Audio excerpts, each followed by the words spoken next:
Hello everyone, I hope you all are doing great. I'm Sakshi Shah. This is our first Inspires talk show. Let's hear from talents. For today's session, our guest is Ainesh Datta, who has secured All India Rank 704 rank in NEET examination 2021. Let's hear his insightful journey.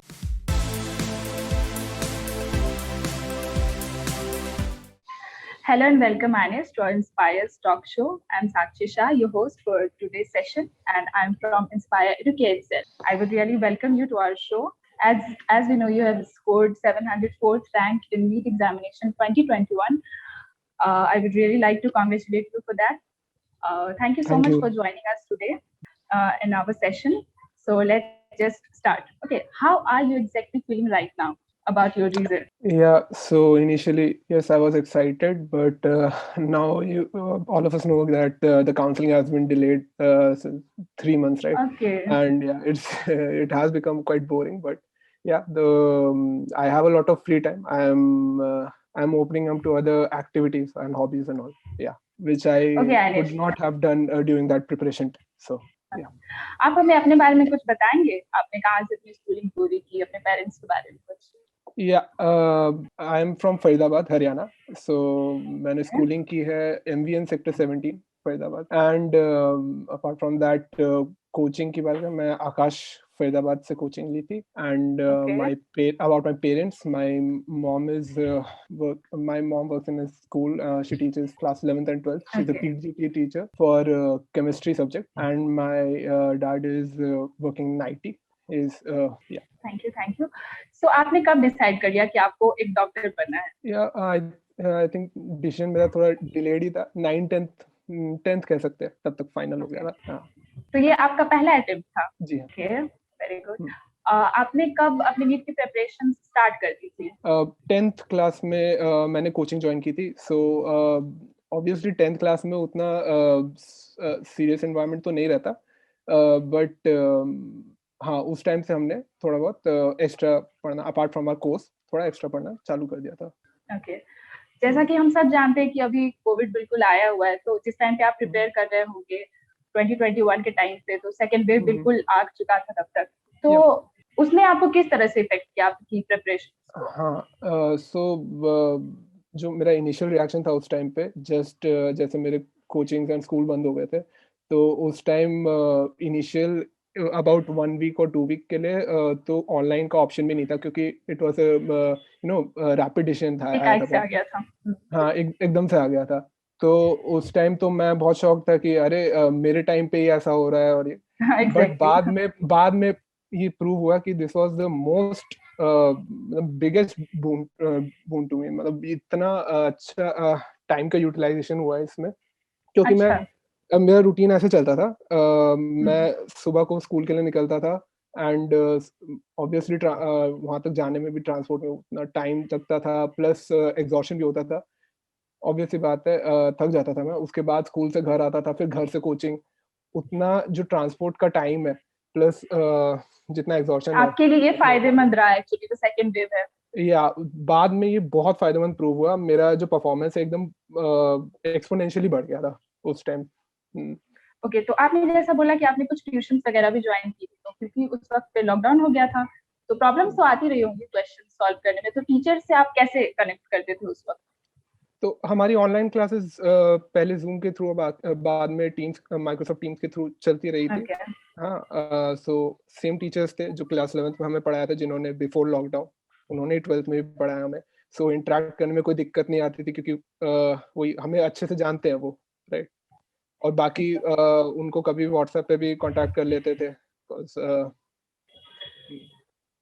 मतलब ये online वाली चीजों ने आपको बहुत मदद बहुत की बेनिफिट इसमें किया है बहुत बेनिफिट किया है आप अगर हम सारी चीजों को छोड़ दें ट्यूशन तो वैसे भी हमने बहुत कम किए इस बार कोविड की वजह से तो आप सेल्फ स्टडी को कितना वैल्यू देंगे इसमें सेल्फ स्टडी सबसे ज़्यादा इम्पोर्टेंट है आप कोचिंग करते हो वो उतना वो टीचर आपको कहीं पे भी मिलेंगे आप स्कूल में एनरोल्ड हो आपके स्कूल के टीचर का भी बहुत अच्छा रोल होता है बहुत ज़्यादा मेरे स्कूल में तो बहुत ही ज़्यादा रोल था हाँ बाकी मेन जो है कॉम्पिटिटिव एग्जाम में आपका सेल्फ स्टडी इम्पोर्टेंट होता है तो ऐसे टाइम टाइम का मैं नहीं बता सकता टाइम देखना भी नहीं चाहिए कभी इवेलुएट भी नहीं करना चाहिए कि कितना टाइम आप सेल्फ स्टडी पे दे रहे हो हाँ बट सेल्फ स्टडी लेकिन इज वेरी नीडी। हाँ जब भी टाइम मिल रहा है करना, वो पढ़ मेजर लो। रोल कर।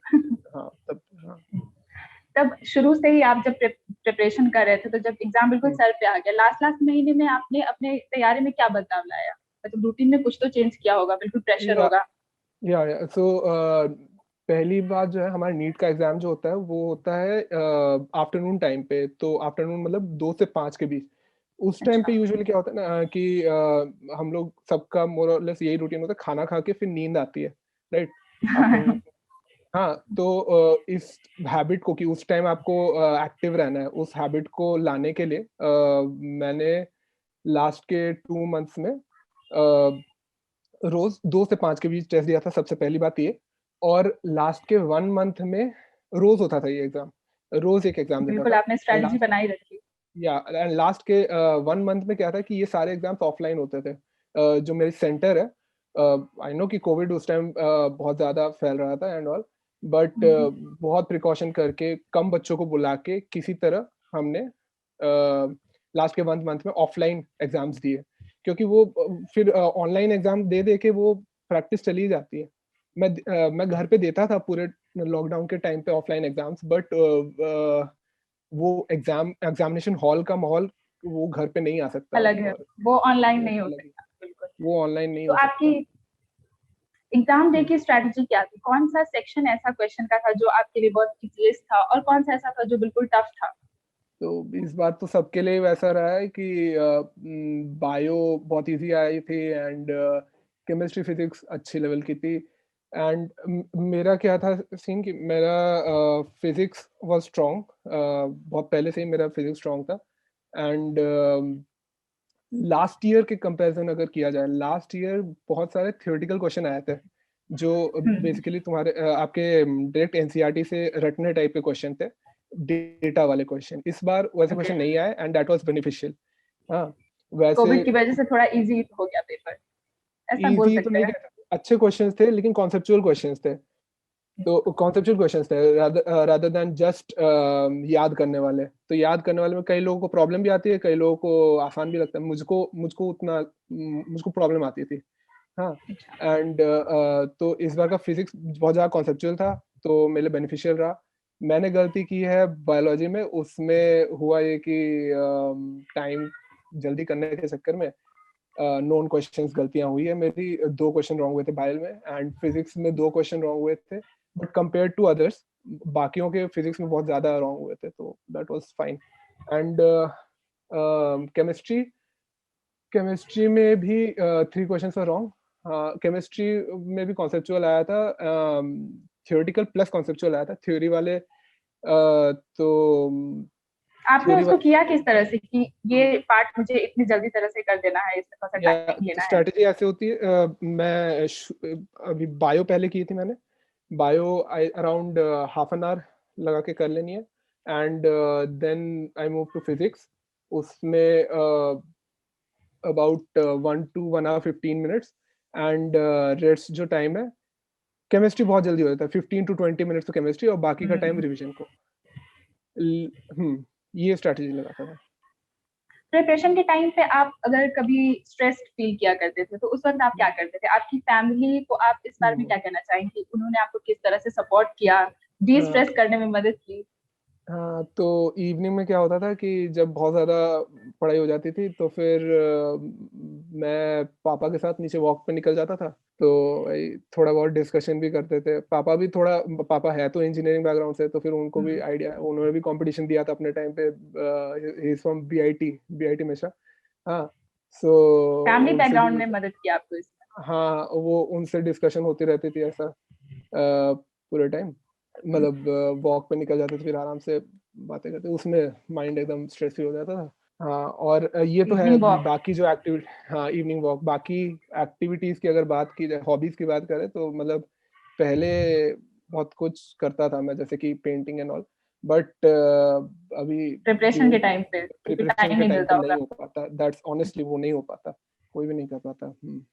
आपने कभी कोई टेस्ट सीरीज ज्वाइन की, यस यस मतलब वो प्रिपरेशन के टेस्ट सीरीज। दौरान? तो उसके हाँ लिए आप क्या कहना चाहेंगे? उसका कुछ एक्सपीरियंस जो आप शेयर करना चाहें हम्म, फ्यूचर एस्पिरेंट्स के लिए, नीट वाले बच्चों के लिए? टेस्ट सीरीज बहुत इंपॉर्टेंट है। आप कहीं से कोचिंग ले रहे हो नहीं ले रहे हो, that doesn't matter much, but test series लगा बहुत लो जितना बेनिफिशियल मिल, होता है ये। हाँ जितना मिल रहा है टेस्ट सीरीज लगा लो। और तो मैंने एलन की लगवाई थी टेस्ट सीरीज। वो एक्चुअली हमारी स्कूल प्रोवाइड करता था एलन की टेस्ट सीरीज। एंड आकाश के तो टेस्ट चलते ही थे। हम्म। देन एक ऑनलाइन प्लेटफॉर्म है नीट प्रेप बोल के, उसकी भी मैंने लास्ट में टेस्ट सीरीज लगाई थी अराउंड लास्ट के 4-5 मंथ। एंड और भी जो वो तो ये एनटीए और मिला अभ्यास ऐप है, करके काफी अच्छा। काफी टेस्ट दिए हैं मैंने। लास्ट 2 मंथ्स में तो अराउंड 150 टेस्ट दिए होंगे मैंने। तो ओके, वो ये थोड़ा सा बोलिए बोलिए। हाँ ये थोड़ा वो स्ट्रेंज क्वेश्चन होगा, खैर। बोलिए। लेकिन आप क्या ये बोलना चाहेंगे कि कहीं आपने लैग किया एग्जाम में, जिससे आप थोड़े हाँ अनसेटिस्फाइड हैं बहुत ज्यादा? इस मैं मैं और मैं ज्यादा एक्चुअली स्कोर कर सकता था मैं। मैं बहुत ज्यादा एक्सपेक्टेशन लेके गया था। एक तो ये गलत भी है, अभी रियलाइज करता हूँ कि ये उतना एक्सपेक्टेशन रखना नहीं चाहिए कभी। क्योंकि कोचिंग के एग्जाम्स एंड इसमें मेरे स्कोर्स इससे तो काफी ज्यादा अच्छे थे। लाइक लास्ट 1 मंथ में जो टेस्ट दिए थे उसमें मेरे ऑलमोस्ट हर टेस्ट में 700+ ही आ रहे थे। एंड वही है कि एग्जाम हॉल का एनवायरनमेंट इस किस्म का होता है कि कुछ मिस्टेक्स हो जाती है। टाइम तो इसमें मैनेजमेंट। इसमें क्या है ना कि एक चीज मैं बोलूंगा कि एक मोमेंट के बाद आने के बाद ना और बहुत सारे लोग हैं, अबाउट मान लीजिए 2000-3000 जो एस्पिरेंट्स हैं, उनका एक सैचुरेशन लेवल आ चुका होता है। ठीक है, सब में वो नॉलेज है। हाँ, सब अगर अपना 100% देके एग्जाम देंगे ना तो सबका एकदम ऑल इंडिया विद इन 100 आने की चांसेस है। लेकिन है क्या कि उस टाइम का एनवायरनमेंट, उस टाइम आप किस तरीके से अपने आप को शांत रखते हो। हाँ, किस तरीके से आपका मेंटल स्टेट डाइवर्ट नहीं हो जाता और ये डर नहीं लग जाता। हाँ, ये सब बहुत मैटर करता है। तो आप टाइम वही है। मैनेजमेंट को इसमें वैल्यू देना चाहेंगे कि एग्जाम हॉल में किस तरह से करना चाहिए? और ये काफी काफी काफी ज्यादा इम्पोर्टेंट क्योंकि हो जाता है सभी के लिए। हम्म, इस बार प्रिपेयर तो हम काफी एक कुछ करके जाते हैं। हम्म, एक चीज मैं बोलूंगा, जैसे इस बार ना इस किस्म का पेपर था जैसे compare to last year the paper was like 2 घंटे में पेपर खत्म हो जाएगा। क्योंकि वही मैंने आपको बोला ना, फिजिक्स में थ्योरेटिकल क्वेश्चन है याद करने वाले, तो उसमें आपको हम्म। सॉल्व ज्यादा करना नहीं है, आपको याद है तो बहुत बढ़िया करके निकल जाओ। 2 घंटे में पेपर हो गया, 1 घंटा you have complete 1 hour for revision. हाँ, ये बहुत बड़ा बेनिफिट है। और हम लोग क्या सोच के गए थे कि बिल्कुल इसी किस्म का पेपर आएगा क्योंकि नीट का लेवल इजी होता जा रहा है, तो ये सोच के गए थे। हुआ क्या कि इजी तो था लेकिन हल्का लेंदी था। तो इसके कारण क्या हुआ कि 15 मिनट्स या 20 मिनट्स पहले मेरा पेपर कंप्लीट हुआ। तो इसको लेके मैं बहुत ज्यादा टेंशन में आ गया था कि अरे मैं ये नहीं सोच पाया था कि बाकी सभी लोगों का 15-20 मिनट्स पहले ही खत्म हुआ होगा। मुझको लग रहा था केवल मेरा हुआ है इतना लेट, हम्म। तो मैं और टेंशन में आ गया। तो उसके कारण कुछ ओएमआर मिस्टेक्स और ये सब हो जाती है। तो इसके लिए सबसे इंपॉर्टेंट चीज यही है कि अपने दिमाग को कूल रखो। पेपर पूरे लेंदी होके 3 आवर्स का भी आ सकता है, लेकिन वो सबके लिए 3 आवर्स का है। अगर 1.5 घंटे का भी आ रहा है तो सबके लिए 1.5 घंटे का है। ये चीज दिमाग में रखनी है। आपका रिजल्ट इतना अच्छा हुआ है, अगर किसी इंसान को या किसी टीचर को या आपके पेरेंट्स को या हम्म, फिर किसी फ्रेंड्स को अगर क्रेडिट देना हो कि इसकी वजह से हाँ, मेरे रिजल्ट में काफी इम्प्रूवमेंट हुआ है, तो आप वो किसको देना चाहेंगे? क्रेडिट तो सभी का है, फैमिली का तो है ही, मोस्ट इम्पोर्टेंट है। क्योंकि जब भी स्ट्रेस हो तो फिर मम्मी को साइड में बैठा लो, मम्मी से थोड़ा बात कर लिया तो स्ट्रेस रिलीव हो जाता है। और बाकी टीचर्स में मेरे फिजिक्स के टीचर बहुत अच्छे थे, पांडे सर नाम था उनका, उन्होंने बहुत हेल्प किया था। बॉटनी के टीचर बहुत अच्छे थे मेरे, कोचिंग में भी स्कूल के टीचर्स बहुत अच्छे थे मेरे। तो सभी का रोल रहा है। तो Okay. उस समय होता ये था कि मतलब डाउट्स के लिए बिल्कुल रुकना नहीं पड़ता था। टीचर को मतलब फटाफट व्हाट्सएप करो, उनका रिप्लाई आ जाता है। इतना इतना इजी कर दिया टीचर्स था भी उन्होंने। काफी हेल्पफुल रहे काफी कोविड के हेल्पफुल, टाइम पे। बहुत हेल्पफुल था। तो ये आखिरी सवाल होने वाला है। हम्म, आप फ्यूचर एस्पिरेंट्स जो भी नीड्स के होंगे उनको आप क्या बोलना चाहेंगे? किस तरह से वो प्रिपेयर करे, किस तरह से टाइम हम्म, मैनेज करे? हम्म। तो सब्जेक्ट वाइज करके बताऊं मैं ऐसे, कि कौन से सब्जेक्ट में क्या क्या ध्यान हाँ रखना है। बिल्कुल बिल्कुल। हाँ, तो फिजिक्स में फर्स्ट ऑफ ऑल अभी भी मैं देख रहा हूँ मेरे जूनियर्स में या फिर कुछ लोग मेरे दोस्त में ड्रॉप ले रहे थे। सो वो लोग अभी भी बोलते हैं कि फिजिक्स की एनसीईआरटी कोई कर नहीं रहा। हाँ, तो एक तो पहली बात ये है कि फिजिक्स की एनसीईआरटी बिल्कुल कर लो। हाँ, 4-5 बार कर लो। हाँ, और उसकी थ्योरी भी पढ़ो, क्वेश्चंस भी पढ़ो। बाकी फिजिक्स में एनसीईआरटी के अलावा आपको जो भी आप कोचिंग कर रहे हो या फिर कोई टीचर पढ़ा रहे हो उसके नोट्स प्लस उसकी मॉड्यूल, ये सेकंड प्रायोरिटी हो जाएगी। हाँ, first priority in NCERT, second will be this. And इसके बाद भी अब आपके पास टाइम मिलता है तो आप करोगे क्वेश्चन सॉल्विंग वाली बुक जो होती है बीएम शर्मा, जैसे मैं करता था मेडिकल वाली, वो अच्छी है। बाकी केमिस्ट्री में क्या है, केमिस्ट्री में तो कम्प्लीटली एनसीईआरटी आ रहा है। केमिस्ट्री में कम्प्लीटली एनसीईआरटी आ रहा है, एक सवाल भी उसके बाहर का नहीं आएगा। बाकी इसके बाहर अगर करना है तो नोट्स एंड मॉड्यूल वही चीज़ है। बायो में कम्प्लीटली एनसीईआरटी है, लास्ट 2 ईयर से कम्प्लीट एनसीईआरटी आ रहा है। उसमें तो कुछ और करने का मतलब नहीं बनता। मतलब हाँ, लास्ट के एटलीस्ट लास्ट के 4 मंथ्स तो केवल एनसीईआरटी। उससे पहले आप थोड़ा एक्स्ट्रा फिर भी पढ़ सकते हो, वही है। और कुछ बच्चे प्रिपरेशन के दौरान क्या करके वो अपने आप को रिफ्रेश कर सकते हैं, क्योंकि पढ़ के दिमाग में थोड़ा हाँ, हाँ। सो एक फिजिकल एक्टिविटी की जब जहाँ तक बात है, मुझे पता है कि बहुत लोग ये पहले स्पोर्ट्स खेलते होंगे और ये सब करते होंगे, बैडमिंटन खेलते होंगे, क्रिकेट खेलते होंगे, लेकिन अभी ऑब्वियसली उतना टाइम तो नहीं मिलता होगा, तो एटलीस्ट वॉक पे जा सकते हैं।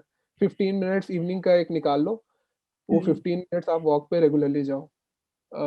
या तो उससे माइंड रिफ्रेश हो जाएगा। बाकी म्यूजिक सुन सकते हो आप, बट म्यूजिक का भी यही है कि मतलब 2 गाने से ज़्यादा मत सुनना। हाँ, उस वो थोड़ा रेगुलेट करना पड़ेगा कि म्यूजिक हैबिचुअल ना हो सुनते-सुनते जाए थोड़ा। उसके लिए। हाँ, बिल्कुल। वही है। Okay, thank you so much for joining us, Anish. It was a, really a great experience talking to you. I wish you a very good luck for your future. Our whole team, Inspire Educare, wishes you a very, very bright future ahead. Thank you so much. Thank you, thank you. Thank you for inviting. Guys, if you liked the interview, please press the like button, subscribe to Inspire Educare YouTube channel, and share with your friends. You can also follow us on social media. All the links are given in the description itself. Thank you so much for watching. Have a nice day. Bye bye.